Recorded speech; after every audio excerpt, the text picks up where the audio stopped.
Our next speaker today is Andreas Greis, and he's going to talk about the benefits of modernizing legacy IT, how companies can integrate their existing IT seamlessly into modern systems, and also how to achieve the highest amount of flexibility. Hey Andreas, how are you doing? Hey Tim, thanks. I'm great, and thanks for having me here today. Of course, it's a pleasure for us to have you with us today, so please take it away. Thank you. So, hello everybody. I'm Andreas Greis. In T-Systems Deutsche Telekom, I'm responsible for all kind of digital projects. So we are digitizing. We stand for software maintenance, technical consulting. And talking today to you, a couple of years ago, I was the CEO of a startup. And as I stand here today for T-Systems, you can imagine, so we didn't take off, so it was not a successful startup. And mainly in those situations, you learn most. So what happened? We had a completely automated software deployment process via the internet. So we really could deploy, order, everything was regulated through the internet. It was completely automated. So, but what happened? Our clients didn't work with that. So they expected from us having really a document. They could fill out their addresses, they could put on a stamp and then fax it to us. So they were in the fax area. So you may wonder why I'm telling this story today, because it was a couple of years ago. And I had a déjà vu this year. What happened? The German local health authorities failed in participating in the digital corona prevention process. Why? Because they still used fax machines. So, what have I learned in this situation? It were 3 takeaways I really had. Number 1, put always your client in the center of what you're doing. Always. Number 2, real innovation starts with disrupting the business model. Nothing else. It's really about disrupting the business model. Number 3, you have to be ready, but really ready to let go your good old habits. And that's what we're going to talk about today. Let's start with number 1. Put the client in the center. As you've seen in this tiny small example, it didn't fit. So we didn't understand our clients. We didn't know how to access them. And today all of our clients, at least our clients, have legacy applications. They have existing IT landscapes. Why do they have it? Because of course they are in business since ages or decades, and quite successfully. And of course they have not done that on paper. Of course they evolved with the evolvement of IT, and that means today they all have legacy applications. And looking at that and really calling us in mind that we want to keep the client in the focus, having this situation, we started in developing one asset. This asset is how to monitor and make transparent what our clients have today.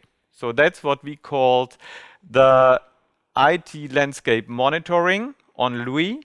So that's a possibility not only analyzing the technical IT landscape, but as well to combine it to the business domains, so the processes those IT applications work for. So really taking this paradigm customer in mind, this is the first asset we developed, that we start with your landscapes, really assessing them, but not only from a technical point of view, but as well from a business point of view. And that takes me directly to the second point. So the second point is really disrupting the business model. So if we look into the market, who is really disrupting a business model at the moment? Let's take the example of Tesla, because I think it's a good example, because they act in a very traditional industry, the automotive industry, successful since ages. And they really have changed everything. They have changed how cars are sold. They've changed how cars are manufactured. They have changed how they are engineered. They have changed how really they are cared for in the workshop. So they really changed every kind of processes, and with that they changed as well the business model. But now, not everybody is Tesla, starting from the scratch. And by the way, there was a lot of criticism of what they are doing. But if you look today on the market capitalization of this company, I think they've proven right to really do things completely different. But as said, not everybody has this chance to start from scratch. As stated, our clients have existing landscapes. So, and now the question is, are they only technical debt or are they as well assets? And I can tell you they are both. And for me now the question is, what can we do with that? How can we save the assets? Is it important to save the assets? I would say yes. So now the question is how to save the assets. And while we went through the process about really reflecting that challenge, we came up with two answers to it in the first step. And those two answers are both around data. So the assets of the existing companies for us is not only in the applications they have, but in the data. So how can we really extract the data they have today, monetize it or use it for future applications, business models, whatever we can think about. And for this case, we created the data excavator. So that's the second asset we've created, the data excavator, that we really can extract data out of existing data warehouses and make it usable for modern data lakes, for instance. A second tool we worked on in this environment is a bit in a special area because it touches the mainframe environment, but as well the same idea. It enables the data flow, an easy data flow between older applications and new applications, mainframe and new applications. So that's what we call the set web connector. So we created a second tool, a second asset around this challenge. How can we use the asset before we talk about the debt? Now, the third part. The third part is really being ready now to let go. What does it mean? All those topics we've created since years, and you've created since years, with a lot of efforts, invested a lot of money, we have to be ready now to let it go. And whenever we want to let something go, the question is, oh, is it risky? Is there any risk combined with it? And of course there's risk. There's always risk.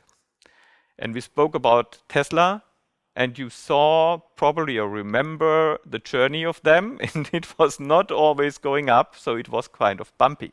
And if I talk to my CFO, of course risk is always a topic. So we have to take risk into account.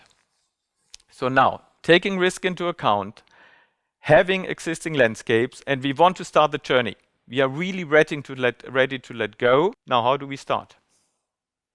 We thought about that as well and came up with two ideas, which we now implemented in two additional assets. The first one is looking in the Java world, where we have huge applications in the companies, and how to now split them into microservices. Because the new world is a fast world, is a speed world. It's really all about creating value very fast, new functionalities. So it's about microservices in containers and all the rest you know. But now, what to do? Again, we have to analyze this monolithic system, which we find, and in an automated way to make already proposals how to split it, where to cut it into microservices. And to do that, we found a great tool and we put some add-ons on it so that we have a tool plus methodology really doing that. And we added to this another thing, which again reduces the risk. You can do that building new additional microservices, testing them, look if they work, look if they are scalable, look if they are performant, while still having the monolith working.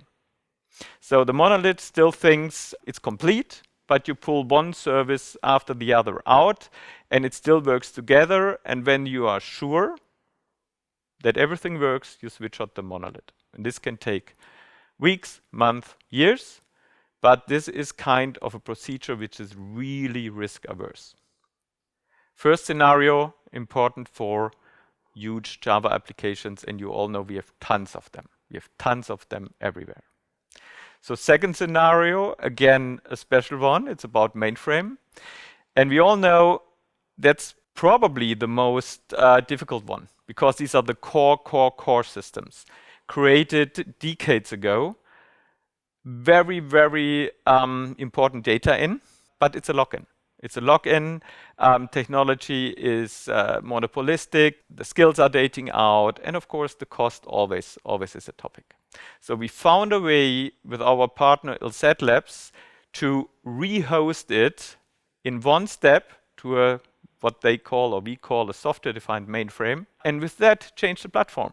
So we can move a mainframe application through that directly to the cloud. Of course, we have not yet solved the application topic, but we can do that afterwards.